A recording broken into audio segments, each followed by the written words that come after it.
എല്ലാ കൂട്ടുകാർക്കും പുതിയ വീഡിയോയിലേക്ക് സ്വാഗതം. നിങ്ങൾ കുറേ ആളുകൾ കുറേയായി ഒരുപാട് തവണ ചെയ്യണമെന്ന് ആവശ്യപ്പെട്ടുകൊണ്ടിരുന്ന ഒരു സിനിമയാണ് ഇന്ന് നമ്മൾ ഫിലിം ഫ്ലെക്സിലൂടെ കാണാൻ പോകുന്നത്. നമ്മുടെ ഡെന്നിസ് വില്ലിനെ സംവിധാനം ചെയ്ത് 2017 റിലീസായ ബ്ലേഡ് റണ്ണർ 2049. നിലവിൽ എന്താണ് ബ്ലേഡ് റണ്ണർ യൂണിവേഴ്സിന്റെ അവസ്ഥ എന്ന് കാണിച്ചുകൊണ്ടാണ് നമ്മുടെ സിനിമ തുടങ്ങുന്നത്. റെപ്ലിക്കൻസ്, ഹ്യൂമൻസ് ക്രിയേറ്റ് ചെയ്യുന്ന പുതിയ ഹ്യൂമൻസിനെയാണ് റെപ്ലിക്കൻസ് എന്ന് വിളിക്കുന്നത്. ആക്ച്വലി നമ്മളെല്ലാവരും ഹ്യൂമൻസ് ക്രിയേറ്റ് ചെയ്തിട്ടുള്ള മറ്റ് ഹ്യൂമൻസ് തന്നെയാണ്. പക്ഷേ ഇവിടെ അങ്ങനെയല്ല, ആർട്ടിഫിഷ്യലി ബയോ എഞ്ചിനീയർ ചെയ്ത് ക്രിയേറ്റ് ചെയ്യുന്ന ഹ്യൂമൻസ്, അതായത് റോബോട്ട്സിനെ പോലെ. എന്നാൽ ഇരുമ്പും കമ്പിയൊന്നുമല്ല, ഹ്യൂമൻസ് തന്നെയാണ്. ഹ്യൂമൻസിനുള്ള പോലൊക്കെ തന്നെയാണ് അവരുടെ ബോഡി സ്ട്രക്ചർ. ടൈറൽ കോർപ്പറേഷൻ എന്നൊരു കമ്പനിയാണ് റെപ്ലിക്കൻസിനെ ക്രിയേറ്റ് ചെയ്യുന്നത്. പ്രധാനമായിട്ട് ഇവരെ ഉപയോഗിച്ചിരുന്നത് ഭൂമിക്ക് പുറത്തുള്ള കാര്യങ്ങൾ ചെയ്യാനായിട്ടാണ്. അതായത് ഹ്യൂമൻസിന്റെ കമാൻഡ് അനുസരിച്ച് ഒരു ഹ്യൂമൻ എങ്ങനെ ചിന്തിക്കുമോ അതുപോലൊക്കെയുള്ള ഓർമ്മകളും ചിന്തകളും അവർക്ക് കൊടുത്ത് അവരെ പണിയെടുപ്പിക്കും, കറക്റ്റ് ഒരു സ്ലേവിനെ പോലെ. അങ്ങനെ കുറേ നാൾ അവരെ യൂസ് ചെയ്തു. ഒരിക്കൽ കാര്യങ്ങളൊക്കെ കൈവിട്ട് പോയി. ഈ ബയോ എഞ്ചിനീയർഡ് ഹ്യൂമൻസ്, അതായത് റെപ്ലിക്കൻസ്, ഹ്യൂമൻസിനെതിരെ തിരിഞ്ഞു. അതായത് റിയൽ ഹ്യൂമൻസിനെതിരെ തിരിഞ്ഞു. ഇങ്ങനെയൊക്കെ സംഭവിച്ചതോടെ ഇവരെ ക്രിയേറ്റ് ചെയ്ത ടൈറൽ കോർപ്പറേഷൻ്റെ ഊപ്പാടളകി അവർ കടക്കണിയിലായി പൂട്ടിപ്പോയി. അതിന് പുറകിൽ മറ്റു കുറച്ച് റീസൺസ് ഉണ്ട്. അതിന് ഫസ്റ്റ് മൂവി കാണണം, അത് നമ്മളിവിടെ കാര്യമായിട്ട് ഡിസ്കസ് ചെയ്യുന്നില്ല. എന്തായാലും ഈ കമ്പനിയുടെ പതനത്തോടെ എക്കോസിസ്റ്റം ആകെ മൊത്തം ഒന്ന് ആടി ഒലഞ്ഞൊരു കണ്ടീഷനിലായി. ഇങ്ങനെയൊരു അവസ്ഥയിലാണ് നിയാൻഡർ വാലസ് എന്ന ഇൻഡസ്ട്രിയലിസ്റ്റിന്റെ ഉദയം. പുള്ളിക്കാരൻ എന്ത് ചെയ്യുന്നു വെച്ച് കഴിഞ്ഞാൽ ഈ പൂട്ടിപ്പോയ ടൈറൽ കോർപ്പറേഷൻ ഏറ്റെടുത്ത് അതിൽ പുതിയ റെപ്ലിക്കൻസിനെ ക്രിയേറ്റ് ചെയ്യാൻ തുടങ്ങി. അതും ഹ്യൂമൻസിനെതിരെ നിൽക്കാത്ത, ഹ്യൂമൻസിനെ അനുസരിക്കുന്ന റെപ്ലിക്കൻസിനെ. എന്നാൽ ഇപ്പോഴും പഴയ റെപ്ലിക്കൻസ് പലരും ജീവനോടെ ഉണ്ട്. അവരെ നമുക്ക് നെക്സസ് 8 എന്ന് വിളിക്കാം. ഒരുപാട് വർഷങ്ങൾക്ക് മുമ്പ് ഭൂമിക്ക് പുറത്ത് കോളനീസ് ഒക്കെ ക്രിയേറ്റ് ചെയ്തുകൊണ്ടിരുന്ന ആ ഒരു ടൈമിൽ മനുഷ്യന് വേണ്ടി പണിയെടുത്ത് ഇവർ വീണ്ടും തിരിച്ച് ഭൂമിയിലോട്ട് വന്ന് ഹ്യൂമൻസിനൊപ്പം പല ഭാഗങ്ങളിലായി ജീവിക്കുന്നു. അങ്ങനെയുള്ള പഴയ റെപ്ലിക്കൻസിനെ, അതായത് നെക്സസ് 8കളെ കണ്ടുപിടിച്ച് കൊല്ലേണ്ടത് അനിവാര്യമാണെന്ന് മനുഷ്യർ തീരുമാനിച്ചു. അതിനുവേണ്ടി ഇവർ ക്രിയേറ്റ് ചെയ്തൊരു ഫോഴ്സ് ഉണ്ട്. അവരാണ് ബ്ലേഡ് റണ്ണേഴ്സ്. ഇതാണ് ഇപ്പോഴത്തെ ഭൂമിയുടെ അവസ്ഥ. കൃഷി കാര്യങ്ങളൊന്നും ഇനി ഈ മണ്ണിൽ പറ്റത്തില്ല, അത്രയും നശിച്ചിട്ടുണ്ട്. ആർട്ടിഫിഷ്യൽ ലൈറ്റും മൈക്രോപ്രോട്ടീനും ഒക്കെ യൂസ് ചെയ്തിട്ടുള്ള സിന്തറ്റിക് ഫാമിംഗ് മാത്രമാണ് കൃഷി ചെയ്യാനുള്ള ഏക വഴി. നിലവിൽ വലിയ വലിയ കമ്പനികൾക്ക് മാത്രമേ ഇങ്ങനെയൊക്കെ ചെയ്യാൻ പറ്റൂ. അതായത് എല്ലാ കാര്യങ്ങളും കമ്പനികളുടെ കൺട്രോളിലാണ്. ചുരുക്കി പറഞ്ഞാൽ സാധാരണക്കാരൻ, മിഡിൽ ക്ലാസ്സുകാരൻ ഇവരൊക്കെ ഭൂമിയിൽ ഇല്ലാണ്ടായിക്കൊണ്ടേ ഇരിക്കുകയാണ്. സോ കമ്പനികൾക്ക് വേണ്ടി വർക്ക് ചെയ്യുന്നവർ പുതിയതായിട്ട് ക്രിയേറ്റ് ചെയ്തിട്ടുള്ള റെപ്ലിക്കൻസ്, പഴയ റെപ്ലിക്കൻസ്, അതായത് നെക്സസ് 8കൾ, അവരെ തിരഞ്ഞു പിടിച്ച് കൊല്ലുന്ന ബ്ലേഡ് റണ്ണേഴ്സ്. പിന്നെ അത്യാവശ്യം ആസ്തിയൊക്കെ ഉള്ള നിലവിലത്തെ കണ്ടീഷനിൽ ജീവിച്ചു പോകാൻ പറ്റുന്ന ആളുകളൊക്കെയാണ് ഭൂമിയിലുള്ളത്. ഇപ്പോൾ വർഷം 2049. കാലിഫോർണിയ ബേസ് ചെയ്താണ് നമ്മുടെ കഥ നടക്കുന്നത്. ഇവിടെ ഈ പറന്നു പോകുന്ന കാറിൽ സഞ്ചരിക്കുന്ന ഇദ്ദേഹമാണ് നമ്മുടെ കഥാനായകൻ, officer K. Full name KD9-3.7. പേര് കേട്ടപ്പോൾ തന്നെ മനസ്സിലായി കാണുമല്ലോ, പുള്ളിക്കാരൻ ഒരു റെപ്ലിക്കൻ്റ് ആണ്. പുതിയ മോഡൽ റെപ്ലിക്കൻ്റ്. പഴയ മോഡൽ റെപ്ലിക്കൻ്റുകളെ, അതായത് നെക്സസ് 8കളെ തിരഞ്ഞു പിടിച്ച് കൊല്ലുന്ന ഒരു ബ്ലേഡ് റണ്ണർ കൂടിയാണ്. പുതിയ മോഡൽ റെപ്ലിക്കൻ്റുകൾ തങ്ങൾക്ക് കിട്ടുന്ന ഓർഡറുകൾ തെറ്റിക്കാറില്ല. എന്താണോ തങ്ങളുടെ മേലധികാരി തങ്ങളോട് ആവശ്യപ്പെടുന്നത് അത് അവൻ കൃത്യമായി ചെയ്യും. ഇവനൊരു റെപ്ലിക്കൻ്റ് ആണെങ്കിലും കെയ്ക്ക് അവൻ്റെ ചെറുപ്പകാലത്തിലെ ഓർമ്മകളൊക്കെ ഉണ്ട്. അവനൊരു കുട്ടിയായിരുന്നപ്പോൾ അവൻ അങ്ങനെ ചെയ്തു, ഇങ്ങനെ ചെയ്തു, അങ്ങനെയുള്ള ചെറിയ ഓർമ്മകളൊക്കെ ഉണ്ട്. അല്ല, അതെങ്ങനെ ശരിയാവും? ഒരു റെപ്ലിക്കൻ്റ് എങ്ങനെ ഓർമ്മ ഉണ്ടാവുക? റെപ്ലിക്കൻ്റിനെ ക്രിയേറ്റ് ചെയ്യുമ്പോൾ എങ്ങനെയാണോ അതേ രൂപത്തിൽ തന്നെ ആയിരിക്കുമല്ലോ അവർ മരിക്കുമ്പോൾ വരെ. അതും ശരിയാണ്, അങ്ങനെയായിരിക്കും. പക്ഷേ ഇവിടെ വേറൊരു കാര്യം ശ്രദ്ധിക്കണം. നമ്മൾ നേരത്തെ പറഞ്ഞ വാലസ് എന്ന ആ പുള്ളിക്കാരൻ ഏറ്റെടുത്തതിന് ശേഷം ടൈറൽ കോർപ്പറേഷൻ ക്രിയേറ്റ് ചെയ്യുന്ന പുതിയ റെപ്ലിക്കൻസുകളിൽ മനുഷ്യരുടെ, ഹ്യൂമൻസിന്റെ ഓർമ്മകൾ അവർ ഇൻജെക്ട് ചെയ്യും, ഇംപ്ലാന്റ് ചെയ്യും. നെക്സസ് 8കളുടെ കേസിലും ഇതൊക്കെ തന്നെ. അതുകൊണ്ട് ഈ റെപ്ലിക്കൻസിന് തങ്ങൾ റിയൽ ആണെന്നൊരു തോന്നലുണ്ടാവും. അതായത് ഇവർക്കുള്ള ഓർമ്മ ശരിക്കും ഇവരുടെ ഓർമ്മയല്ല, മറ്റേതോ കുട്ടിയുടെ അല്ലെങ്കിൽ ആരിൽ നിന്നാണോ ഇവരിലേക്ക് ഓർമ്മകൾ ഇംപ്ലാന്റ് ചെയ്തത് അവരുടെ ഓർമ്മകളാണ്. ഇപ്പൊ നമ്മുടെ കെ ഒരു നെക്സസ് 8നെ തേടി ചെന്നതാണ്. ആ നെക്സസ് 8 വേറെ ആരുമല്ല, ഇദ്ദേഹമാണ്, ബാറ്റിസ്റ്റ. Character name സാപ്പർ. നമ്മൾ പറഞ്ഞിരുന്നല്ലോ പഴയ റെപ്ലിക്കൻസുകൾ, അതായത് നെക്സസ് 8കൾ ഭൂമിയിൽ വന്ന് മനുഷ്യർക്കിടയിൽ എവിടെയൊക്കെയോ ജീവിക്കുന്നുണ്ടെന്ന്. അത്തരത്തിൽ ജീവിക്കുന്ന ഒരു നെക്സസ് 8 ആയിട്ടുള്ള ഇദ്ദേഹത്തെ കൊല്ലാൻ വേണ്ടിയാണ് കെ ഇവിടെ വന്നത്. തന്നെ കൊല്ലാൻ വേണ്ടിയാണ് ഇവൻ വന്നിരിക്കുന്നത് ഉറപ്പായതോടെ സാപ്പർ നമ്മുടെ കെയെ പിടിച്ച് അടിച്ച് ഭിത്തിയിൽ കയറ്റി ഇടിച്ചിടിച്ചിടിച്ച് ആ ഒരു ഭിത്തി തന്നെ പൊട്ടിച്ച് അവനെ തല്ലി കൊല്ലാൻ ശ്രമിക്കുന്നു. എന്നാൽ അധിക സമയം വേണ്ടി വന്നില്ല നമ്മുടെ കെയ്ക്ക് തിരിച്ചടിച്ച് ഇങ്ങേരെ വീഴ്ത്താൻ. ഇവൻ പഴയ മോഡൽ റെപ്ലിക്കൻ്റ് ആണെന്ന് കൺഫേം ചെയ്ത് അവനെ കൊല്ലാൻ തുടങ്ങുമ്പോൾ സാപ്പർ ആവട്ടെ, നിന്നെപ്പോലുള്ള പുതിയ മോഡലുകൾ ഇവിടെ എന്തൊക്കെ ചെയ്യുന്നതെന്ന് നിങ്ങൾക്കേ ഒരു ബോധമില്ല, കാരണം നീ ഒന്നും അത്ഭുതം നടക്കുന്നത് നേരിട്ട് കണ്ടിട്ടില്ലല്ലോ എന്ന് പറയും. എന്തോന്നും അത്ഭുതമോ? കെ അധികമൊന്നും ആലോചിച്ച് നിൽക്കാൻ പോയില്ല, ഷൂട്ട് ചെയ്ത് കൊന്നു കളഞ്ഞു. എന്നിട്ട് സാപ്പറിന്റെ ഒരു കണ്ണ് വീങ്ങി ചൂഴ്ന്നെടുത്തു. ഇവനെ കൊന്നുന്നുള്ളതിന് തെളിവ് വേണ്ടേ? ദെൻ കെ അവന്റെ മേലധികാരിയെ കോൺടാക്ട് ചെയ്ത് സാപ്പറിനെ കൊന്നുള്ള കാര്യം പറഞ്ഞു. ഇനിയും ഒരുപാട് നെക്സസ് 8കൾ എവിടെയൊക്കെയോ ആയിട്ട് ജീവിക്കുന്നുണ്ട്, അവരെയും ട്രാക്ക് ചെയ്ത് വകവരുത്തണം. അങ്ങനെയുള്ള എല്ലാ നെക്സസ് 8കളെയും കൊല്ലുന്നതുവരെ ഇവന് വിശ്രമമില്ല. ഇവിടെ ഇപ്പോൾ ഈ ഏരിയയിൽ സാപ്പർ മാത്രമേ ഉണ്ടായിരുന്നുള്ളൂ, വേറെ നെക്സസ് 8കൾ ആരും തന്നെ ഇല്ല. എന്നാലും സാപ്പറിനെ വകവരുത്തിയിട്ടുണ്ട്. എന്നിട്ട് ഇവിടുന്ന് പോകാൻ തുടങ്ങുമ്പോഴാണ് ഇവൻ മറ്റൊരു കാര്യം ശ്രദ്ധിക്കുന്നത്. ഭൂമിയുടെ ഇപ്പോഴത്തെ അവസ്ഥ വളരെ പരിതാപകരമാണല്ലോ. ഭൂമിയിൽ പ്ലാന്റ്സ് ഒന്നും ഉണ്ടാവത്തില്ല. എന്നാൽ ഈ സാപ്പറിന്റെ സ്ഥലത്ത് ഉണങ്ങി നിൽക്കുന്ന ഒരു മരത്തിന് താഴെയായിട്ട് ഒരു ചെറിയ തണ്ട്, ഒരു ചെറിയ ചെടി കിടക്കുന്നു. തണ്ടുകളും ഇലകളും 2 പൂവും ഒക്കെ ഉണ്ട് അതിൽ. ഇങ്ങനെ ഒരെണ്ണം നേരിട്ട് കണ്ടിട്ട് കാലങ്ങളായി. ഇതിപ്പോൾ എവിടുന്നാണ് ഇങ്ങനെ ഒരെണ്ണം? സ്വാഭാവികമായിട്ട് ഒരു അത്ഭുതം കണക്കെ നമ്മുടെ ഹീറോ അതിൽ നോക്കി നിൽക്കുവാണ്. ഒരു പക്ഷേ സാപ്പർ പറഞ്ഞാൽ നീ അത്ഭുതം നേരിട്ട് കണ്ടിട്ടില്ല എന്നുള്ള ടൈം ഇതുമായിട്ടാണോ കണക്ട് ആവുന്നത്? ഇങ്ങനെ ഒന്ന് കണ്ടതോടെ ആ ഏരിയ മൊത്തം നമ്മുടെ ഹീറോ ഒന്ന് സ്കാൻ ചെയ്ത് നോക്കുന്നുണ്ട്. അപ്പോൾ താണ്ടെ ആ ഉണങ്ങി നിൽക്കുന്ന മരത്തിന് താഴെയായിട്ട് മണ്ണിനടിയിൽ എന്തോ ഒരു പെട്ടി കുഴിച്ചിട്ടിരിക്കുന്നതായിട്ട് ഇവന് കാണാം. ഇവന്റെ മാഡം ഇത് കാണുന്നുണ്ട്. അതുകൊണ്ട് തന്നെ ഇത് കുഴിച്ചെടുക്കാനായിട്ട്, ആ പെട്ടി കുഴിച്ചെടുക്കാനായിട്ട് ഒരു ടീമിനെ പുള്ളിക്കാരി അയക്കാമെന്നും പറഞ്ഞു. പിന്നെ ഭൂമിയുടെ ഇപ്പോഴത്തെ അവസ്ഥ കാരണം അടിക്കടി സ്ട്രോംസ് ഒക്കെ ഉണ്ടാവാറുണ്ട്. സോ അങ്ങനെ ഒരു പ്രശ്നം വരുന്നതിന് മുമ്പ് നമ്മുടെ ഹീറോയോട് തിരിച്ചു ചെല്ലാനും പറഞ്ഞു. തിരിച്ചു ചെന്ന ഉടനെ തന്നെ ഓഫീസർ കെയിനെ ഒരു ടെസ്റ്റിന് വിധേയമാക്കുന്നുണ്ട്. പുറത്തൊക്കെ പോയി വന്നതുകൊണ്ട് ഇവർക്ക് എന്തെങ്കിലും മാറ്റം ഉണ്ടെന്ന് എന്താണെന്ന് അറിയാനായിട്ട് കുറേയധികം കൺഫ്യൂസ് ആക്കുന്ന ചോദ്യങ്ങൾ അങ്ങനെ ചോദിച്ചുകൊണ്ടേയിരിക്കും. അതിന് ഒരു പ്രോപ്പറായിട്ട് ഓൺ ടൈമിൽ കറക്റ്റായിട്ട് റെസ്പോണ്ട് ചെയ്യണം. ഇവരുടെ മൈൻഡ് സെറ്റിൽ എന്തെങ്കിലും തരത്തിലുള്ള മാറ്റങ്ങളുണ്ടെങ്കിൽ അത് തിരിച്ചറിയണമല്ലോ. ശേഷം തിരിച്ച് വീട്ടിൽ ചെല്ലുന്ന നമ്മുടെ ഓഫീസർക്ക് ആളുടെ വീട്ടിലുള്ള ഒരു വുമണിനോട് സംസാരിക്കുന്നുണ്ട്. അവളെ നമുക്ക് ജോയ് എന്ന് വിളിക്കാം. മനുഷ്യനല്ല, പുള്ളിക്കാരി ഒരു ഹോളോഗ്രാമാണ്, ഒരു AI ആണ്. AI ആണെങ്കിലും നമ്മുടെ കേക്ക് അവളെ ഇഷ്ടമാണ്, അവൾക്കും. ഇവനൊരു റെപ്ലിക്കൻ്റ് ആണെന്നുള്ള പൂർണ്ണ ബോധ്യം അവനുണ്ട്. പിന്നെ മറ്റെന്ത് ചിന്തിക്കാൻ? അല്ല, ഇനിയിപ്പോൾ ഹ്യൂമൻസ് ആണെങ്കിൽ തന്നെ മറിച്ച് ചിന്തിക്കുമെന്ന് തോന്നുന്നില്ല. അവൾക്കൊരു ഹ്യൂമൻ ബോഡി റെഡിയാക്കി കൊടുത്ത്, അല്ലെങ്കിൽ ഒരു റെപ്ലിക്കൻ ബോഡി റെഡിയാക്കി കൊടുത്ത് അതിലേക്ക് അവളെ അങ്ങ് ഇംപ്ലാന്റ് ചെയ്താൽ പോരെ. ജോലി കഴിഞ്ഞ് തിരിച്ച് വീട്ടിൽ വരുന്ന ഹസ്ബൻഡിന് ഫുഡൊക്കെ ഉണ്ടാക്കി കൊടുത്ത് വളരെ സ്നേഹത്തോടെ അദ്ദേഹത്തോട് സംസാരിക്കുന്ന ഭാര്യയെ പോലെ തന്നെയാണ് ഈ AI പ്രവർത്തിക്കുന്നത്. നമ്മുടെ കെ അങ്ങനെയാണ് ആഗ്രഹിക്കുന്നത്. അവൻ്റെ ആഗ്രഹങ്ങൾ അനുസരിച്ച് അവൾ പ്രവർത്തിക്കും. ഇന്ന് തങ്ങളുടെ ആനിവേഴ്സറി ആണെന്നൊക്കെ പറഞ്ഞ് നമ്മുടെ ഹീറോ കെ അവൾക്കൊരു ഗിഫ്റ്റ് കൊടുക്കുന്നുണ്ട്. അതൊരു എമനേറ്റർ ആയിരുന്നു. അതായത് ഈ AIക്ക് നിലവിൽ ഇവൻ്റെ വീട്ടിനുള്ളിൽ മാത്രമേ പ്രവർത്തിക്കാൻ സാധിക്കത്തുള്ളൂ. ഈ ഹോളോഗ്രാം ജോയുടെ ലിമിറ്റ് അത്രയാണ്. പക്ഷേ ഈ എമനേറ്റർ ഉണ്ടെങ്കിൽ ഈ ലിമിറ്റ് ഒക്കെ ബ്രേക്ക് ചെയ്ത് നമ്മുടെ ഹീറോ എവിടെയൊക്കെ പോകുന്നു, അല്ലെങ്കിൽ ഈ എമനേറ്റർ എവിടെയുണ്ടോ അവിടെ ഇവൾക്കും പോകാൻ സാധിക്കും. ഇതുപോലെയുള്ള ഒത്തിരി AIകൾ, കോൺഷ്യസ് ഉള്ള AIകൾ മാർക്കറ്റിൽ അവൈലബിൾ ആണ്. വാലസിന്റെ കമ്പനിയാണ് ഇവരെയും ക്രിയേറ്റ് ചെയ്യുന്നത്. ഇപ്പോൾ എമനേറ്ററിന്റെ സഹായത്തോടെ എവിടെ വേണമെങ്കിലും പോകാനായതോടെ നമ്മുടെ ഹീറോയുടെ കൂടെ അവൾ റൂഫിലോട്ടൊക്കെ ചെല്ലുന്നുണ്ട്. ഇതിനു മുമ്പ് അവൾ റൂഫിലൊന്നും പോയിട്ടില്ലല്ലോ. അവൾക്ക് ആ എക്സ്പീരിയൻസ് ഒത്തിരി ഇഷ്ടപ്പെട്ടു. ഒരു ഹോളോഗ്രാം ആണെങ്കിലും ഇങ്ങനെ മഴയൊക്കെ പെയ്യുമ്പോൾ ആ മഴത്തുള്ളികൾ തന്റെ ബോഡിയിൽ വന്നിരിക്കുന്ന പോലെയൊക്കെ അവൾ ഇങ്ങനെ ക്രിയേറ്റ് ചെയ്യുന്നുണ്ട്. ശരിക്കും മഴ പെയ്തു വരുന്ന റെയിൻ തുള്ളികളല്ല അത്, മഴ ഇങ്ങനെ പെയ്തു വരുമ്പോൾ അവൾ തന്നെ ക്രിയേറ്റ് ചെയ്യുന്നതാണ്. അങ്ങനെയൊക്കെ ഹ്യൂമൻസിനെ പോലെ തന്നെ ഫീൽ ചെയ്യാൻ പറ്റിയപ്പോൾ ഒത്തിരി സന്തോഷം. നമ്മുടെ ഹീറോയുടെ അടുത്ത് നിന്ന് അവനോട് ചേർന്ന് നിന്ന് അവന്റെ കഴുത്തിലൊക്കെ അങ്ങനെ അങ്ങോട്ട് കിസ് ചെയ്ത് തുടങ്ങിയതും അവൾ സ്റ്റക്കായി. മറ്റൊന്നുമല്ല, നമ്മുടെ ഹീറോയുടെ മാഡം ലെഫ്റ്റനന്റ് ജോഷി ഇവനൊരു മെസ്സേജ് അയച്ചിട്ടുണ്ട്. ജോയി എന്ന ഈ AIയിലൂടെയാണ് അവൻ ഈ മെസ്സേജ് ഡെലിവർ ആവുന്നത്. സോ മെസ്സേജ് വന്നതുകൊണ്ട് ഇവളൊന്ന് സ്റ്റക്കായി. മെസ്സേജ് എന്താണെന്നാൽ, നേരത്തെ നമ്മുടെ ഹീറോ കൊന്നു കളഞ്ഞ സാബ്ര എന്ന പുള്ളിക്കാരൻ താമസിച്ചിരുന്ന ആ സ്ഥലത്തുള്ള ഉണങ്ങി നിൽക്കുന്ന മരത്തിന് താഴെ കണ്ട പെട്ടിയില്ലേ, അത് ഇവരുടെ ടീം കുഴിച്ചെടുത്തു. അത് അനലൈസ് ചെയ്യാൻ തുടങ്ങി. അതുകൊണ്ട് നമ്മുടെ ഹീറോയുടെ എത്രയും വേഗം ഓഫീസിലോട്ട് ചെല്ലാൻ പറഞ്ഞു. ഓഫീസിലെത്തി അവർ ബോക്സ് തുറന്ന് പരിശോധിക്കുമ്പോൾ അതിനുള്ളിൽ പ്രധാനമായിട്ടും അസ്ഥികൂടം, പിന്നെ പഴയ കുറേ സാധനങ്ങൾ, മുടി, അതിൽ നിന്ന് കിട്ടിയ സോയിലൊക്കെയാണ് കണ്ടെത്താൻ സാധിച്ചത്. ഈ സോയിൽ അനലൈസ് ചെയ്ത് വന്നപ്പോൾ 30 വർഷങ്ങൾക്ക് മുമ്പുള്ള സോയിലാണ് അതൊന്ന് കണ്ടെത്താൻ സാധിച്ചു. ഈ പുള്ളിക്കാരൻ്റെ പേരാണ് കോക്കോ. അസ്ഥികൂടവും മുടി, മണ്ണും എല്ലാം അനലൈസ് ചെയ്യുന്ന ഈ പുള്ളിക്കാരനാണ്. അവനെല്ലാം അനലൈസ് ചെയ്ത് നോക്കിയിട്ട് ഈ അസ്ഥികൂടം ഒരു പെണ്ണിൻ്റെതാണെന്ന് പറഞ്ഞു. അവൻ കാര്യങ്ങളൊക്കെ ഇങ്ങനെ വിശദമായിട്ട് ചെക്ക് ചെയ്ത് വന്നപ്പോൾ ബോൺസിനിടയിൽ ചെറുതായിട്ടൊരു പൊട്ടൽ കാണാൻ പറ്റുന്നുണ്ട്. ഒരുപക്ഷെ ഈ പെണ്ണ് പ്രഗ്നന്റ് ആയിരുന്നിരിക്കാമെന്നും അവൻ പറയുന്നുണ്ട്. ഒരുപക്ഷെ കുഞ്ഞിനെ പ്രസവിക്കുന്ന സമയത്ത് എന്തെങ്കിലും കോംപ്ലിക്കേഷൻസ് ഉണ്ടായി അവൾ മരണപ്പെട്ടതാവാം. അതിനൊരു സാധ്യതയുണ്ട്, അത് തള്ളിക്കളയാൻ പറ്റില്ല. പറഞ്ഞു വരുമ്പോൾ സാപ്പർ ആയിരിക്കാം ഈ സ്ത്രീയുടെ ബോഡി ഇങ്ങനെ കുഴിച്ചിട്ടത്. ഇനി ഒരുപക്ഷെ ഇവർ ചിന്തിച്ച പോലെ കുഞ്ഞുണ്ടായ സമയത്താണ് ആ സ്ത്രീ മരിച്ചതെങ്കിൽ കുഞ്ഞിവിടെ, അതിനെ കണ്ടെത്താൻ സാധിച്ചില്ലല്ലോ. ആ സ്ഥലത്ത് സാപ്പർ മാത്രമല്ലേ ഉണ്ടായിരുന്നുള്ളൂ. ഇവിടെ കണ്ടെത്താൻ സാധിച്ച സോയിലിന് ഏതാണ്ട് 30 വർഷം പഴക്കമുണ്ട്. അങ്ങനെയെങ്കിൽ ആ കുഞ്ഞിനും ഏകദേശം ആ ഒരു പ്രായം കാണും. കൂടുതൽ വിശദമായി നമ്മുടെ ഹീറോ ബോൺസ് ഇങ്ങനെ അനലൈസ് ചെയ്ത് വരുമ്പോൾ ആ സ്ത്രീയുടെ ബോൺസിനിടയിൽ, എല്ലുകൾക്കിടയിൽ ഒരു സീരിയൽ നമ്പർ കാണാം. അതിനർത്ഥം ഈ സ്ത്രീ മനുഷ്യനല്ല, അതൊരു റെപ്ലിക്കൻ്റ് ആണ്. എന്നങ്ങനെ ഉറപ്പിച്ച് പറയാൻ പറ്റുമോ? ഈ സ്ത്രീ പ്രഗ്നന്റ് ആയിരുന്നെന്ന് ഇവർക്ക് മനസ്സിലായി, ഇതൊരു റെപ്ലിക്കൻ്റ് ആണെന്ന് മനസ്സിലാവുന്നു. ഇതെങ്ങനെ ശരിയാവും? എങ്ങനെയാണ് റെപ്ലിക്കൻസ് പ്രഗ്നന്റ് ആയത്? ലെഫ്റ്റനന്റ് ജോഷി ആകെ കൺഫ്യൂസ്ഡ് ആയി. ഇങ്ങനെ ഒരു കാര്യം പുറത്തു വിട്ടാൽ അത് ആകെ പ്രശ്നമാകും. ഒരു റെപ്ലിക്കൻ്റ് പ്രഗ്നന്റ് ആയിരിക്കുന്നു, അവൾക്ക് കുട്ടി ഉണ്ടായിരിക്കുന്നു. ഇതൊക്കെ പ്രശ്നമാകാത്ത രീതിയിൽ അവസാനിപ്പിക്കേണ്ടതുണ്ട്. എത്രയും വേഗം പഴയ റെപ്ലിക്കൻസിനെയൊക്കെ ട്രാക്ക് ചെയ്ത് കൊല്ലുന്ന കൂട്ടത്തിൽ ആ കുട്ടിയെയും കണ്ടുപിടിച്ച് കൊല്ലാൻ പറഞ്ഞു. എന്നാൽ നമ്മുടെ കേക്ക് അത് അത്ര ഓക്കെ അല്ല കേട്ടോ. ഇവൻ പുതിയ റെപ്ലിക്കൻ്റ് ആണ്, മാഡം എന്താണോ പറയുന്നത് അതേപോലെ അനുസരിക്കാൻ വിധിക്കപ്പെട്ടവനാണ്. ബട്ട് പുള്ളിക്കാരൻ അവൻ്റെ വിയോജിപ്പ് അവിടെ പറയുന്നുണ്ട്. ഇതുവരെ അവൻ കൊന്നിട്ടുള്ളവരെല്ലാം ആർട്ടിഫിഷ്യലി ക്രിയേറ്റ് ചെയ്തിട്ടുള്ള റെപ്ലിക്കൻസ് ആണ്. പക്ഷേ ഇപ്പോൾ ജനിച്ച ഒരു കുഞ്ഞിനെ കൊല്ലണമെന്ന് പറയുന്നു. ഇവന് താല്പര്യമില്ലെങ്കിലും മാഡം പറയുന്നത് അനുസരിക്കാതിരിക്കാൻ പറ്റത്തില്ല. പിന്നെ അവന് കൊടുത്ത ഓർഡറിനെതിരെ സംസാരിച്ചതുകൊണ്ട് ഫൈൻ അടിച്ച് കൈ കൊടുത്തു. ഇങ്ങനെയൊക്കെ ആയതോടെ നമ്മുടെ കേയുടെ മനസ്സിൽ ഒരുപാട് സംശയങ്ങൾ തോന്നുവാണ്. നേരത്തെ ഇവൻ കൊന്നു കളഞ്ഞ സാപ്പർ പറഞ്ഞ അവസാനത്തെ വാക്ക്, നിങ്ങളൊന്നും അത്ഭുതങ്ങൾ നേരിട്ട് കണ്ടിട്ടില്ലെന്നുള്ള വാക്ക്, അതുകൊണ്ട് അങ്ങേര് എന്തായിരിക്കും ഉദ്ദേശിച്ചത്? ഒരുപക്ഷെ റെപ്ലിക്കൻ്റുണ്ടായ കുഞ്ഞ് റെപ്ലിക്കൻ്റ് പ്രഗ്നന്റ് ആയത് അതൊക്കെ ആയിരിക്കുമോ? തങ്ങൾക്ക് കിട്ടുന്ന ഓർഡേഴ്സ് എന്ത് തന്നെയാണെങ്കിലും തിരിച്ചൊരു ചോദ്യം പോലും ചോദിക്കാതെ അനുസരിക്കുക. ശരിയാണോ തെറ്റാണോ ചെയ്യുന്നതെന്ന് ഒരു തരത്തിലുള്ള സംശയം പോലും പ്രകടിപ്പിക്കാതെ അത് അനുസരിക്കുക എന്നുള്ളത് മാത്രമാണ് ഇവർക്കുള്ള ഓപ്ഷൻ. നമ്മുടെ ഹീറോ നേരെ ആ പെട്ടിക്കുള്ളിൽ നിന്ന് ഇവർക്ക് കണ്ടെത്താൻ സാധിച്ച മുടിയും കൊണ്ട് റെപ്ലിക്കൻസിനെ പറ്റിയുള്ള ഡീറ്റെയിൽസ് ഒക്കെ സ്റ്റോർ ചെയ്ത് വെച്ചിരിക്കുന്നിടത്തോട്ട് ചെന്ന് ഇവൻ അന്വേഷിക്കുന്ന ആ ഒരു പ്രഗ്നന്റ് ആയ റെപ്ലിക്കന്റിനെ പറ്റിയുള്ള ഡീറ്റെയിൽസ് ആവശ്യപ്പെട്ടു. സെയിം ടൈം തന്നെ ഈ കാര്യങ്ങളൊക്കെ വാലസിന്റെ കമ്പനിയിലുള്ളവർക്കും അറിയാൻ സാധിക്കുന്നുണ്ട്. ഇവളാണ് വാലസിന്റെ പേഴ്സണൽ അസിസ്റ്റന്റ് ലവ്. ഇവൾ ഒരു റെപ്ലിക്കന്റ് ആണ്. വാലസ് എന്ത് പറഞ്ഞാലും ഇടം വല്ല നോക്കാതെ ഇവൾ ചെയ്തിരിക്കും. ഒരു കാലത്ത് പഴയ മോഡൽ റെപ്ലിക്കൻസ് കാരണം വലിയൊരു ബ്ലാക്ക് ഔട്ട് ഒക്കെ ഉണ്ടായിരുന്നു. അതിനുശേഷം വന്ന റെപ്ലിക്കൻസ് ആണ് ഇവരൊക്കെ. എന്നാൽ നമ്മുടെ ഹീറോ ഇപ്പോൾ അന്വേഷിക്കുന്ന പ്രഗ്നന്റ് ആയ റെപ്ലിക്കന്റോ ആ ബ്ലാക്ക് ഔട്ടിന് മുമ്പുള്ള കാലത്തുള്ള റെപ്ലിക്കന്റ് ആണ്.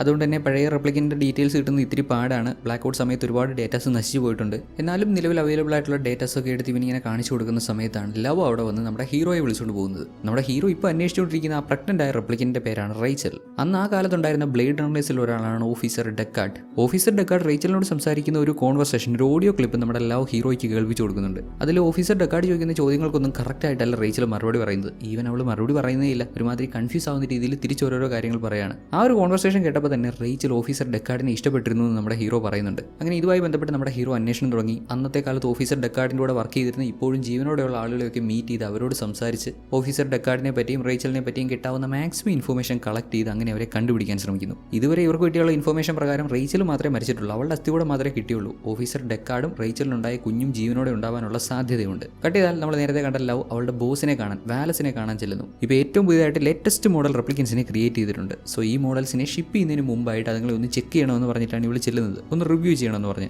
ഇതാണ് അവർ ക്രിയേറ്റ് ചെയ്ത പുതിയ റെപ്ലിക്കൻറ്റ്. എനിക്ക് ഇതുപോലെ ഇവിടെ കാണിക്കാൻ പറ്റില്ല, കാരണം റെപ്ലിക്കൻറ്റിന് തുണിയൊന്നുമില്ല. ഇവിടെ വാലസിനെ സംബന്ധിച്ചിടത്തോളം പുള്ളിക്കാരൻ ഒരു സ്വയം പ്രഖ്യാപിത ഗോഡാണെന്ന് പറയാം. അതിൻ്റെ എല്ലാ അഹങ്കാരവും പുള്ളിക്കൊണ്ട്. പുതിയ ഏസിനെ ക്രിയേറ്റ് ചെയ്യുന്നു, റെപ്ലിക്കൻസിനെ ക്രിയേറ്റ് ചെയ്യുന്നു, അങ്ങനെ ചെയ്യുന്ന എല്ലാ കാര്യത്തിലും പെർഫെക്ഷൻ ഉണ്ടായിരിക്കണമെന്ന് വളരെ നിർബന്ധമുള്ള ഒരു പെർഫെക്ഷൻ ഒബ്സഷൻ ഉള്ള വ്യക്തി. കൂടാതെ മനുഷ്യനുള്ള ബാഡ് ക്വാളിറ്റീസിൻ്റെ എക്സ്ട്രീമാണ് ഈ മനുഷ്യൻ എന്ന് പറയാം. കാര്യം നിസ്സാര കാര്യം മതി പുള്ളിക്കാരൻ എക്സ്ട്രീം ആയിട്ടുള്ള ഡിസിഷൻസ് എടുക്കാൻ. മാത്രമല്ല ഒരു കാലത്ത് റെപ്ലിക്കൻസ് ഒക്കെ ഇവർക്കെതിരെ തിരിഞ്ഞ പോലെ ഇനിയും ഉണ്ടാവരുതെന്ന് പുള്ളിക്കാരൻ നിർബന്ധമുണ്ട്. ആ ഭയവും ഉള്ളിലുണ്ട്. വാലസിന് കണ്ണ് കണ്ടുകൂടാ, ബ്ലൈൻഡ് ആണ്. അതുകൊണ്ട് തന്നെ കഴുത്തിലൊരു പ്രത്യേകതരം ചിപ്പ് ഘടിപ്പിച്ച് ഒരുപാട് മിനിയേച്ചർ ഡ്രോൺസിലൂടെയാണ് ഇങ്ങനെ കാണുന്നത്. ഇങ്ങനത്തെ കഴുത്തിലുള്ള ചിപ്പുമായിട്ട് ഈ ഡ്രോൺസ് കണക്ട് ആയി കഴിഞ്ഞാൽ ആ ഡ്രോൺസ് ക്യാപ്ചർ ചെയ്യുന്ന വിഷ്വൽസ് ഇങ്ങനെ നേരിട്ട് കാണാൻ പറ്റും. ഇപ്പോൾ ഏറ്റവും പുതിയതായിട്ട് ക്രിയേറ്റ് ചെയ്ത ഈ പുതിയ മോഡൽ റെപ്ലിക്കന്റിന് പുള്ളിക്കാരൻ എന്തോ അങ്ങോട്ട് ഇഷ്ടപ്പെട്ടില്ല. മുമ്പ് ഞാൻ പറഞ്ഞ പോലെ പുള്ളിക്കാരൻ്റെ ആ ഒരു കോംപ്ലക്സ്, ആ ഒരു ഗോഡ് കോംപ്ലക്സ്, താനാണ് എല്ലാത്തിനും മീലെ എന്നുള്ള ഭാവം, എല്ലാം പെർഫെക്റ്റ് ആയിരിക്കണം. അതേപോലെ മനസ്സിൽ ഒളിഞ്ഞു കിടക്കുന്ന പുറത്ത് കാണിക്കാത്ത ഭയം, ഇതൊക്കെ കാരണം തന്നെ ഈ പുതിയ റെപ്ലിക്കന്റിനെ അങ്ങനെ കൊന്നു കളഞ്ഞു. അതും കറക്റ്റ് ആ റെപ്ലിക്കന്റിന്റെ വയറ് കീറിയാണ് കൊല്ലുന്നത്. റെപ്ലിക്കൻസിന് പ്രഗ്നന്റ് ആവാൻ പറ്റും, റേച്ചലിന് കുഞ്ഞുണ്ടായി എന്നുള്ള കാര്യം അറിഞ്ഞിട്ടുണ്ടല്ലോ,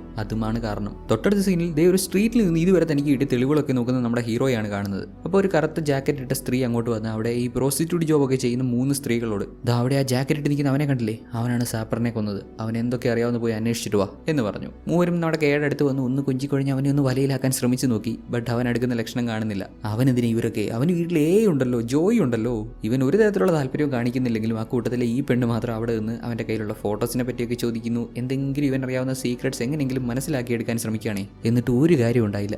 യാതൊരു തരത്തിലുള്ള സഹകരണവും കാണിച്ചില്ല. ശേഷം നമ്മുടെ ഹീറോ വീണ്ടും സാപ്പറിന്റെ വീട്ടിൽ ചെന്ന്, അല്ലെങ്കിൽ അവൻ താമസിച്ചിരുന്ന ആ സ്ഥലത്ത് ചെന്ന് അവിടെ കൂടുതൽ വിശദമായിട്ട് തിരയുമ്പോൾ അവിടെ ഒരു പിയാനോയ്ക്കുള്ളിൽ നിന്ന് ഇവൻ ഒരു ചെറിയ ബോക്സ് കിട്ടുന്നുണ്ട്. ബോക്സിനകത്ത് കൊച്ചു കുഞ്ഞുങ്ങൾക്ക് ഇടാൻ പറ്റുന്ന തരത്തിലുള്ള ഒരു സോക്സും അതേപോലെ ഒരു ഫോട്ടോയും ഉണ്ടായിരുന്നു. ഫോട്ടോയിൽ എന്താണെന്ന് വെച്ചാൽ പുറത്തുള്ള ആ ഉണങ്ങി നിൽക്കുന്ന വലിയ മരമില്ലേ, ആ മരം ഉണങ്ങിയിട്ടില്ലാത്ത കാലത്ത്, അതായത് കുറേ വർഷങ്ങൾക്ക് മുമ്പ് അതിൻ്റെ അടുത്തായിട്ട് ഒരു സ്ത്രീ കുഞ്ഞിനെയും പിടിച്ചുകൊണ്ട് നിൽക്കുന്നതായിരുന്നു ഫോട്ടോ. ദെൻ പുറത്ത് പോയി ആ മരത്തിൻ്റെ അവിടെയൊക്കെ വിശദമായിട്ട് പരിശോധിക്കുമ്പോൾ മരത്തിന് താഴെയായിട്ട് ഒരു നമ്പർ എഴുതി വെച്ചിരിക്കുന്നത് കാണാം. അവനവിടുത്തെ മണ്ണൊക്കെ മാറ്റി നോക്കുമ്പോൾ 6-10-21 6-10-21 എന്നാണ് ആ നമ്പർ. ഇത് കണ്ടതും ഹീറോയുടെ പഴയ ഓർമ്മകളൊക്കെ ഒരുമാതിരി ട്രിഗേർഡ് ആയ പോലെ, ഈ നമ്പർ ഇവൻ എവിടെയോ കണ്ടിട്ടുള്ള പോലെ, ഒരു കൊച്ചുകുട്ടി എന്തോ ഒരു തരത്തിലുള്ള ചെറിയൊരു ടോയും പിടിച്ച് നിൽക്കുന്ന തരത്തിലുള്ള ഒരു വിഷ്വൽ. പെട്ടെന്ന് ഒരുമാതിരി ആയപ്പോൾ നമ്മുടെ ഹീറോ ആവട്ടെ സാപ്പറിന്റെ ആ സ്ഥലം മൊത്തം തീയിട്ടു. അറ്റ് ദ സെയിം ടൈം ഇവിടെ ബ്ലേഡ് റണ്ണർ ഓഫീസിൽ സൂക്ഷിച്ചിരുന്ന റേച്ചലിന്റെ ബോൺസ് ഒക്കെ ഇല്ലേ, അതൊക്കെ ഈ ലവ് പെർമിഷൻ ചോദിക്കാതെ വന്ന് എടുക്കുന്നുണ്ട്. അതുകൊണ്ട് കോക്കോ നിങ്ങൾക്ക് അതൊന്നും എടുക്കാനുള്ള പെർമിഷൻ എന്ന് പറഞ്ഞാൽ അങ്ങോട്ട് ചെന്നതാണ്. ഒരൊറ്റ അടിക്ക് അവനെ കൊന്നു കളഞ്ഞു. ഇതുകൊണ്ടൊക്കെയാണ് ജോഷി മാഡം ഇവർ കണ്ടെത്തി ഈ സത്യം മറ്റാരെയും അറിയിക്കരുത്, രഹസ്യമായിട്ട് അന്വേഷണം നടത്തണം എന്നൊക്കെ പറഞ്ഞിരുന്നത്. പക്ഷേ എന്ത് ചെയ്യാം, നമ്മുടെ ഹീറോ കൂടുതൽ ഡീറ്റെയിൽസ് അന്വേഷിച്ച് പോയപ്പോൾ ഈ കാര്യങ്ങളൊക്കെ ലവും വാലസും ഒക്കെ അറിഞ്ഞു. ഇനിയിപ്പോൾ എല്ലാം അവരുടെ കൺട്രോളിലാക്കാൻ നോക്കും.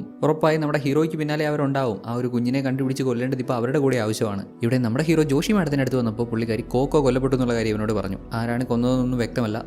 ഇവർക്കറിയില്ല, എന്നാൽ ലവ് ആണ് കൊന്നതെന്ന് നമുക്കറിയാം. പിന്നെ നമ്മുടെ ഹീറോ അവിടുന്ന് കണ്ടെത്തിയ ആ സോക്സും കാര്യങ്ങളൊക്കെ ഇവരെ കാണിച്ചു കൊടുക്കുന്നുണ്ട്. അവിടെ ഉണങ്ങി നിന്ന മരത്തിന് താഴെ കണ്ട നമ്പറിനെ പറ്റി നമ്മുടെ ഹീറോ അവൻ്റെ പാസ്റ്റിൽ സംഭവിച്ച കാര്യങ്ങളുമായിട്ട് കണക്ട് ചെയ്ത് സംസാരിക്കുന്നുണ്ട്. ആക്ച്വലി അത് ഹീറോയുടെ പാസ്റ്റ് അല്ല, ഇവനിലേക്ക് ഇംപ്ലാന്റ് ചെയ്യപ്പെട്ട പാസ്റ്റ്. ഏതോ ഒരു വ്യക്തിയുടെ ഓർമ്മകൾ നമ്മുടെ ഹീറോയിലേക്ക് ഇംപ്ലാന്റ് ചെയ്ത് കൊടുത്തിട്ടുണ്ട്. ആ വ്യക്തിയുടെ ഓർമ്മകൾ പ്രകാരം ആ കണ്ട നമ്പർ 6-10-21 എന്ന നമ്പർ ഇവന്റെ പാസ്റ്റുമായിട്ട് കണക്ട് ആവുന്നു, അല്ലെങ്കിൽ ഇവനിലേക്ക് ഇംപ്ലാന്റ് ചെയ്തിരിക്കുന്ന ഓർമ്മയുള്ള ആളുടെ പാസ്റ്റുമായിട്ട് കണക്ട് ആവുന്നു. ഒരു ചെറിയ കുട്ടി ഒരു പ്രത്യേക സ്ഥലത്ത് അതിന്റെ കളിപ്പാട്ടമായിട്ടുള്ള ഒരു വുഡൻ ഹോഴ്സിനെയും പിടിച്ചുകൊണ്ട് നിൽക്കുന്ന വിഷ്വൽസ് ആണത്. ചെറുപ്പകാലത്ത് നമുക്കാണെങ്കിലും ഫേവറേറ്റ് ടോയ്സ് ഒക്കെ ഉണ്ടാവുമല്ലോ, അതാരെങ്കിലും നമ്മുടെ അടുത്തുനിന്ന് പിടിച്ചു വാങ്ങാൻ ശ്രമിച്ചാൽ നമ്മൾ എന്തായാലും സമ്മതിക്കൂല. അതുകൊണ്ട് തന്നെ ഇവിടെ ഈ കൊച്ചുകുട്ടി അവന്റെ കയ്യിലുള്ള വുഡൻ ഹോഴ്സ് അവന്റെ ഫേവറേറ്റ് ടോയ് ആയതുകൊണ്ട് തന്നെ മറ്റു കുട്ടികൾ അത് തട്ടിപ്പറിക്കാൻ ശ്രമിച്ചെങ്കിലും അവരത് പിടിച്ചു വാങ്ങാതിരിക്കാൻ വേണ്ടി അവർ ഈ നോടി രക്ഷപ്പെട്ടു പോവാണ്. അതും ഒരുമാതിരി ഫാക്ടറി പോലെയുള്ള വല്ലാത്തൊരു സ്ഥലത്ത്, ഏതാണ്ട് ഒരു ഡാർക്ക് ആയിട്ടുള്ള സ്ഥലത്ത്. ഈ കാലത്തൊക്കെ ഭൂമിയുടെ അവസ്ഥ ഇങ്ങനെയാണ്. റെപ്ലിക്കൻസും ഹ്യൂമൻസും ഇഷ്യൂസും അങ്ങനെയുള്ള കുറേ പ്രശ്നങ്ങളായതുകൊണ്ട് തന്നെ ന്യൂട്രിയൻസും മിനറൽസും ഒക്കെ നഷ്ടപ്പെട്ട് ഭൂമി നശിച്ചുകൊണ്ടിരിക്കുന്ന ആ ഒരു ടൈം പീരീഡാണ്. നമ്മുടെ പയ്യൻ ആ ടോയ് മറ്റു കുട്ടികൾക്ക് കിട്ടാതിരിക്കാൻ വേണ്ടി ഓടിച്ചെന്ന് അവിടെ ചാരമൊക്കെ കിടക്കുന്ന ഒരു സ്ഥലത്ത് കിടന്നൊരു തുണി എടുത്ത് ആ തുണിയിൽ പൊതിഞ്ഞ് ആ ചാരത്തിനിടയിൽ തന്നെ ഒരു പ്രത്യേക സ്ഥലത്ത് ഒളിപ്പിച്ചു വെച്ചു. അവൻ്റെ പിന്നാലെ ഓടി വന്ന പിള്ളേർ ഇവനെ പിടിച്ചടിച്ച് എവിടെ ആ ടോയ് ഒളിപ്പിച്ചു വെച്ചെന്നൊക്കെ പറഞ്ഞ് നല്ല തല്ലുകൂടെ അവനോട് ചോദിച്ചെങ്കിലും അവൻ പറഞ്ഞില്ല. ഇതാണ് നമ്മുടെ കേക്ക് ഓർമ്മയുള്ള കഥ. അല്ല, ഇതിലെവിടെയാണ് ആ മരത്തിനടിയിൽ കണ്ട 6-10-21 എന്ന നമ്പർ എന്നല്ലേ? അത് മുന്നോട്ട് പോയി നമുക്ക് മനസ്സിലാവും. ഇപ്പം നമ്മുടെ ഹീറോ 6-10-21 ആ ഡേറ്റിൽ ജനിച്ചിട്ടുള്ള കുട്ടികളെ പറ്റിയുള്ള ഡീറ്റെയിൽസ് കളക്ട് ചെയ്യുവാണ്. അവനോടൊപ്പം നമ്മുടെ ജോയും ഉണ്ട്. രണ്ടാളും കൂടെ ഡീറ്റെയിൽസ് എല്ലാം ക്രോസ് ചെക്ക് ചെയ്ത് പരിശോധിക്കുന്നു. ഇവിടെ വെച്ച് ജോയ് ആണ് പറയുന്നത് 6-10-21 എന്ന നമ്പർ എങ്ങനെയാണ് നമ്മുടെ ഹീറോയുടെ പാസ്റ്റുമായിട്ട് കണക്ട് ആവുന്നതെന്ന്. അവന്റെ കയ്യിലുള്ള ആ ടോയ് ഇല്ലേ, ആ വുഡൻ ഹോഴ്സ്, അതിന്റെ അടിവശത്ത് 6-10-21 എന്ന് കാർവ് ചെയ്ത് വെച്ചിട്ടുണ്ട്. നമ്മുടെ കൈ കുറേ തവണ ഈ സ്റ്റോറി ജോയിയോട് പറഞ്ഞിട്ടുണ്ട്. ശരിക്കും പറഞ്ഞാൽ ജോയി അറിയാത്ത ഒരു രഹസ്യവും നമ്മുടെ ഹീറോയ്ക്കില്ല. അങ്ങനെയൊക്കെയാണ് ഇവർ അത്ര ക്ലോസ് ആയത്. ഇവിടെ 6-10-21 ജനിച്ച കുട്ടികളുടെ ഡീറ്റെയിൽസ് ഒക്കെ ക്രോസ് ചെക്ക് ചെയ്ത് അങ്ങനെ DNA ഒക്കെ ടെസ്റ്റ് ചെയ്ത് വന്നപ്പോൾ 2 കുട്ടികളുടെ DNA അവിടെ കിട്ടി, ഒരു ബോയുടെയും ഒരു ഗേളിന്റെയും. ഇവിടെ അത്ഭുതപ്പെടുന്ന കാര്യം എന്താണെന്നാൽ ഈ 2 DNAയും എക്സാക്ട്ലി സിമിലർ ആണ്. ഒരിക്കലും ഇങ്ങനെ സംഭവിക്കത്തില്ല. അതും ബോയ്ക്കും ഗേളിനും ഒരേപോലെ ഐഡന്റിക്കൽ DNAs വരത്തില്ല. ഇവരെ രണ്ടാളെ പറ്റിയുള്ള ഡീറ്റെയിൽസ് നോക്കുമ്പോൾ രണ്ടുപേരും ഒരേ ഓർഫനേജിൽ തന്നെയാണ് വളർന്നത്. അതിൽ ആ ഗേൾ ഒരു ജനറ്റിക് ഡിസോർഡർ ബാധിച്ച് മരണപ്പെടുകയുണ്ടായി. ഉണ്ടായി. ഇപ്പോൾ ബോയ് മാത്രമേ ജീവനോടെ ഉള്ളൂ. ഇവിടെ മുതലാണ് നമ്മുടെ ഹീറോയ്ക്ക് സകല സംശയങ്ങളും തുടങ്ങുന്നത്. ഇനിയിപ്പോൾ ബോയ്, ഗേൾ, അതിലെ ബോയ് താനാണെങ്കിലോ, താനൊരു റെപ്ലിക്കൻ്റ് അല്ലെങ്കിലോ? തനിക്കൊരു ഓർമ്മയുണ്ട്, ആ ഓർമ്മ തൻ്റെ ഓർമ്മയായിട്ട് തന്നെയാണ് തനിക്ക് ഫീൽ ചെയ്യുന്നത്. ഇവരെല്ലാം പറയുന്ന പോലെ റെപ്ലിക്കൻസിലേക്ക് ഇംപ്ലാന്റ് ചെയ്ത ഓർമ്മയാണെങ്കിലും ഇത്ര ഡീപ്പായിട്ട് ഇത്ര ഡെപ്തിൽ തനിക്കത് ഫീൽ ചെയ്യാൻ പറ്റുന്നുണ്ട്. ഇനിയിപ്പോൾ താൻ അന്വേഷിക്കുന്ന ആ കുഞ്ഞ് താൻ തന്നെയാണെങ്കിലോ? അങ്ങനെയുള്ള കുറേ സംശയങ്ങളുമായി നമ്മുടെ ഹീറോയും ജോയും കൂടെ ആ ബോയും ഗേളും ജീവിച്ചിരുന്ന അല്ലെങ്കിൽ വളർന്നിരുന്ന ആ ഓർഫനേജ് ഉള്ള സ്ഥലത്തേക്ക് പോകുന്നു. ഇവിടെ ആകെ അങ്ങ് നശിച്ചറ്റം പറ്റി കിടക്കുന്ന സ്ഥലമാണ്. നോക്കിക്കഴിഞ്ഞാൽ ഒരുപാട് വേസ്റ്റ് ഒക്കെ കൊണ്ട് തട്ടുന്ന ഒരു സ്ഥലം. എന്താ പറയുക, ഒറ്റ നോട്ടത്തിൽ തന്നെ ആളുകൾക്ക് ആർക്കും ജീവിക്കാൻ പറ്റാത്ത ഭയങ്കര വൃത്തികെട്ട കണ്ടീഷനിലുള്ള ഒരു സ്ഥലം. എന്നാൽ അങ്ങോട്ട് പോകുന്നതിനിടെ ഇവരുടെ വാഹനം ആക്രമിക്കപ്പെട്ടു. അതിന്റെ കൺട്രോൾസ് എല്ലാം ഓഫായി നമ്മുടെ ഹീറോയ്ക്ക് കൺട്രോൾ ചെയ്യാൻ പറ്റാത്ത അവസ്ഥയായി വാഹനം താഴെ വീണു. ഹീറോയുടെ ബോധം പോയി. ജോയിയുടെ എവനേറ്ററിനും കാര്യമായിട്ട് എന്തോ പറ്റി. അവൾ ഇവനോട് സംസാരിക്കാൻ ശ്രമിക്കുന്നുണ്ടെങ്കിലും ശബ്ദം പുറത്തോട്ട് വരുന്നില്ല. അപ്പോൾ താണ്ട് ഈ പ്രദേശത്ത് താമസിക്കുന്ന കുറേ ആളുകളൊന്നും നമ്മുടെ ഹീറോയെ ആക്രമിക്കുന്നു. ബോധം വന്നത് നമ്മുടെ കെ കാണുന്ന ഇതാണ്. പെട്ടെന്ന് തന്നെ അവൻ ഒരുത്തിനെ അടിച്ച് താഴെ ഇട്ടു. വേറൊരുത്തൻ പുറകിലൂടെ വന്ന് പിടിക്കാൻ ശ്രമിച്ചപ്പോൾ അവനെയും പിടിച്ച് തള്ളി മാറ്റി. ആ കൂട്ടത്തിൽ 1-2 പേരെ ഷൂട്ട് ചെയ്ത് കൊല്ലുന്നുണ്ട്. എന്നാൽ ഇവൻ പ്രതീക്ഷിച്ച പോലെ 10-20 ആളല്ല ഇവിടെ ഉള്ളത്. ഒത്തിരി ആളുകൾ ഈ പ്രദേശത്ത് ജീവിക്കുന്നുണ്ട്. വളരെ പാവപ്പെട്ട, വളരെ സാധാരണക്കാരായിട്ടുള്ള, ഒന്നുമില്ലാത്ത ആളുകൾ. എന്തുമായിരിക്കും ഇവരുടെ ലൈഫ്? ഇവിടെ ഈ വേസ്റ്റ് ഒക്കെ കൊണ്ട് തട്ടുന്ന ഈ സ്ഥലത്ത് ഇവിടെ ഇങ്ങനെ പരതി നടക്കുന്ന കുറേ ആളുകൾ. എന്നാലും ഇത്രത്തോളം ആളുകളോട് ഉണ്ടെന്ന് കണ്ടപ്പോൾ ഹീറോ അങ്ങ് പകച്ചു. ഇവരെ എല്ലാവരെയും ഫൈറ്റ് ചെയ്ത് തോൽപ്പിക്കുക പറ്റുന്ന കാര്യമല്ല. പെട്ടെന്ന് ഈ ആളുകൾക്ക് നേരെ ആരോ ഷൂട്ട് ചെയ്യുന്നു. ആരാണെന്ന് മനസ്സിലായി കാണുമല്ലോ, ഇല്ലെങ്കിൽ ഞാൻ പറഞ്ഞുതരാം. ലവ് ആണത്. അവൾ ഡ്രോൺ അയച്ച് നമ്മുടെ ഹീറോയെ ഫോളോ ചെയ്യുന്നുണ്ടായിരുന്നു. നമ്മുടെ ഹീറോ എവിടൊക്കെ പോകുന്നു, എന്തൊക്കെ അന്വേഷിക്കുന്നു, ആ കുഞ്ഞിനെ കണ്ടുപിടിക്കുന്നുണ്ടോ? കുഞ്ഞിനെ കണ്ടുപിടിച്ചാൽ ഓൺ സ്പോട്ട് ലൈനെ തീർത്തേക്കാനാണല്ലോ വാലസിന്റെ നിർദ്ദേശം. ആ ഒരു ഉദ്ദേശത്തിൽ നമ്മുടെ ഹീറോയെ ഫോളോ ചെയ്ത് വരുന്നുണ്ടായിരുന്നു. അതെന്തായാലും ഇപ്പോൾ ഹീറോയ്ക്ക് ഗുണമായി. ആകെ മൊത്തം വെടി പോകാൻ ഇവനെ അറ്റാക്ക് ചെയ്യാൻ വന്ന ആളുകളൊക്കെ തീർന്നു. ഇതിപ്പോൾ എന്തിവിടെ സംഭവിച്ചേ? ആരെന്നെ ഹെൽപ്പ് ചെയ്തേ? ആരെ ഇവരെയൊക്കെ കൊന്നേ? ഒരു ഐഡിയ ഇല്ല. എന്തായാലും ഹീറോ അവൻ്റെ അന്വേഷണവുമായി മുന്നോട്ട് പോകുന്നു. അങ്ങനെ അന്വേഷിച്ച് ചെന്ന് കയറുന്നത് ഒരുമാതിരി ഭയങ്കര അലമ്പ് കോലത്തിലുള്ള, ചോർന്നൊലിക്കുന്ന കോലത്തിലുള്ള ഒരു ടെന്റിലാണ്. അവിടെയാണെങ്കിൽ കുറേ കുട്ടികളുണ്ട്. ഇതാണ് നമ്മുടെ ഹീറോയുടെ ഓർമ്മയിലുള്ള ഓർഫനേജ്. ആൺകുട്ടികളെയൊക്കെ കണ്ടില്ലേ, മൊത്തം മുട്ടയടിച്ച്. പെൺകുട്ടികൾക്കാണെങ്കിൽ കുറച്ച് മുടിയൊക്കെ ഉണ്ട്. ഈ പിള്ളേരെയൊക്കെ ഇവിടുത്തെ അധികാരികൾ ഒരു ദാക്ഷിണ്യവും ഇല്ലാതെ അവർക്ക് ഇഷ്ടമില്ലാത്ത പണിയൊക്കെ ചെയ്യിപ്പിക്കുന്നുണ്ട്. അതിൽ പ്രധാനത ഈ പുള്ളിക്കാരനാണ്. ഇവന്റെ പേര് കോട്ടൺ. അങ്ങേറെ ആവശ്യത്തിനനുസരിച്ച് പിള്ളേരെയൊക്കെ പണിയെടുപ്പിക്കും. വേണ്ടി വന്ന കുട്ടികളെ വിറ്റ് കാശുണ്ടാക്കും. ഇങ്ങനെ ആദ്യം വിചാരിച്ചത് നമ്മുടെ ഇവിടെ കുട്ടികളെ വാങ്ങാനോ അങ്ങനെ എന്തെങ്കിലും ആവശ്യത്തിന് വന്നതാണെന്നാണ്. പക്ഷേ ഇവൻ ഒരു ഓഫീസറാണെന്ന് കണ്ടപ്പോൾ പുള്ളി ആകെ അങ്ങ് പേടിച്ചു. ഒരു 30 വർഷങ്ങൾക്ക് മുമ്പ് ഈ അനാഥാലയത്തിലുണ്ടായിരുന്ന കുട്ടികളുടെ ഡീറ്റെയിൽസ് വേണമെന്ന് പറഞ്ഞ് ചോദിച്ചപ്പോൾ കോട്ടൺ കൊടുക്കാൻ തയ്യാറായില്ല. അതൊന്നും ചിന്തിക്കാൻ പോയില്ല. അവന്റെ മൂക്കാമണ്ട അടിച്ച് പൊട്ടിച്ചപ്പോൾ നമ്മുടെ ഹീറോയെയും വിളിച്ചുകൊണ്ട് പോയി സമാധാനത്തിൽ എല്ലാ ഡീറ്റെയിൽസും എല്ലാ റെക്കോർഡ്സും എടുത്ത് കൊടുത്തു. എന്നാൽ അതുകൊണ്ട് കാര്യം ഉണ്ടായില്ല. കാരണം നമ്മുടെ ഹീറോ അന്വേഷിക്കുന്ന ഡീറ്റെയിൽസ് ഒന്നും തന്നെ ആ റെക്കോർഡ്സിൽ ഉണ്ടായിരുന്നില്ല. ഇവൻ ആവശ്യപ്പെട്ട ആ ഒരു വർഷത്തെ മുഴുവൻ ഡീറ്റെയിൽസും ആരോ ആ റെക്കോർഡ്സിൽ നിന്ന് കീറി മാറ്റിയിരുന്നു. ഇനിയിപ്പോൾ എന്ത് ചെയ്യും? എങ്ങനെ മുന്നോട്ട് പോകും? എന്തായാലും ഇവിടെ വരെ വന്നതാണ്. അതുകൊണ്ട് തന്നെ ഇവന്റെ ഓർമ്മയിലുള്ള പ്രകാരം പണ്ട് ആ കുട്ടി ഒളിപ്പിച്ചു വെച്ച ടോയ് അതേ സ്ഥലത്ത് തന്നെ ഉണ്ടോ എന്ന് അറിയാനായിട്ട് ഹീറോ അങ്ങോട്ട് പോയി നോക്കുന്നുണ്ട്. അവിടെയുണ്ട്. പണ്ട് ആ കുട്ടി ചാരത്തിനകത്ത് ഒളിപ്പിച്ചു വെച്ച ടോയ് ആരും എടുത്തിട്ടില്ല. അത് അവിടെ തന്നെയുണ്ട്. അതും അതിനടിയിലെ ആ ഡേറ്റും ഒക്കെ കണ്ടപ്പോഴേക്കും ഹീറോ ഒരുമാതിരി കൺഫ്യൂസ്ഡ് ആയെന്ന് പറഞ്ഞാൽ ഇപ്പോൾ ഇവനൊരു റെപ്ലിക്കൻ്റ് ആണെന്ന് വിശ്വസിക്കാൻ ഇവന് പറ്റുന്നില്ല. ഇവനൊരു റെപ്ലിക്കൻ്റ് അല്ല, ഇവനൊരു ഹ്യൂമൻ ആണ്. പറഞ്ഞു വരുമ്പോൾ നമ്മുടെ റേച്ചലിനുണ്ടായ കുട്ടി ഇവൻ തന്നെയാണെന്ന് ഇവൻ വിശ്വസിക്കാൻ തുടങ്ങി. ഞാൻ പറഞ്ഞതല്ലേക്കേ, നിന്നെ ആരും ക്രിയേറ്റ് ചെയ്തതല്ല, നീ റിയൽ ആണ്, നീ ഒരു ഹ്യൂമൻ ആണ്. അതൊക്കെ നിന്റെ റിയൽ ഓർമ്മകളാണ്. നിനക്കിപ്പോൾ കെ എന്ന പേര് ചേരുന്നേ ഇല്ല.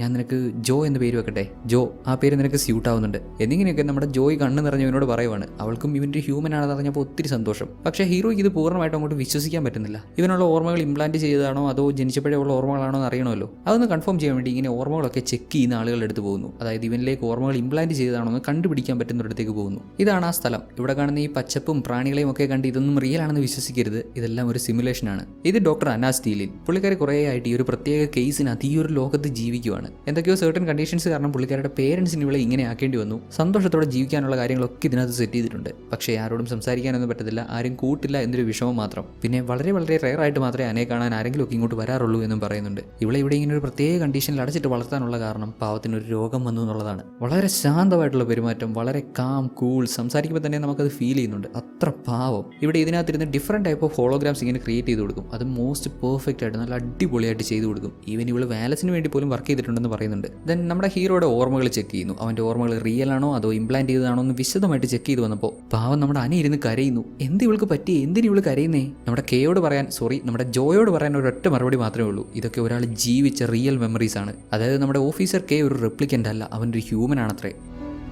ട്വിസ്റ്റ് ആൻഡ് ടേൺസ് ഒക്കെ ഇനി വരാനിരിക്കുന്നതേ ഉള്ളൂ. അതിലോട്ടൊക്കെ നമുക്ക് വരാം. തീർച്ചയായും നമ്മൾ അതിലോട്ടൊക്കെ വരും. അതിനു മുമ്പ് ഈ വീഡിയോ ഒന്ന് ലൈക്ക് ചെയ്യൂ, കമൻറ്റ് ചെയ്യൂ. പിന്നെ ഇതിൻ്റെ അടുത്ത ഭാഗം കാണാനായിട്ട് നമ്മുടെ വീഡിയോയുടെ ഡിസ്ക്രിപ്ഷൻ ഓപ്പൺ ചെയ്ത് അതിനകത്ത് പാർട്ട് 2ൻ്റെ ലിങ്ക് കൊടുത്തിട്ടുണ്ട്. ലിങ്ക് വഴി മാത്രമേ ആ വീഡിയോ കാണാൻ പറ്റൂ. അതിൽ ക്ലിക്ക് ചെയ്ത് വീഡിയോ കാണാം. അതല്ലെന്നുണ്ടെങ്കിൽ ഈ വീഡിയോ സേവ് ചെയ്തിരിക്കുന്ന സെയിം പ്ലേലിസ്റ്റിൽ തന്നെ അതിൻ്റെ പാർട്ട് 2 ആഡ് ചെയ്തിട്ടുണ്ട്. അങ്ങനെയും കാണാം. ഞാൻ ആദ്യം പറഞ്ഞ പോലെ ഇത് അത്യാവശ്യം നല്ല ലോങ് ആയിട്ടുള്ള പടമാണ്. ഒരുപാട് അടിപൊളി കാര്യങ്ങൾ ഇനിയിപ്പോൾ ബാക്കിയുള്ള ഭാഗത്താണ് വരുന്നത്. അതൊക്കെ കാണാനായിട്ട് ലിങ്ക് യൂസ് ചെയ്ത് ആ വീഡിയോ കാണൂ. Okay bye. ഇതുവരെ കണ്ടത് വെച്ച് എന്താണ് അഭിപ്രായം എന്നൊന്ന് കമൻറ്റ് ചെയ്ത് അറിയിക്കാനും മറക്കല്ലേ.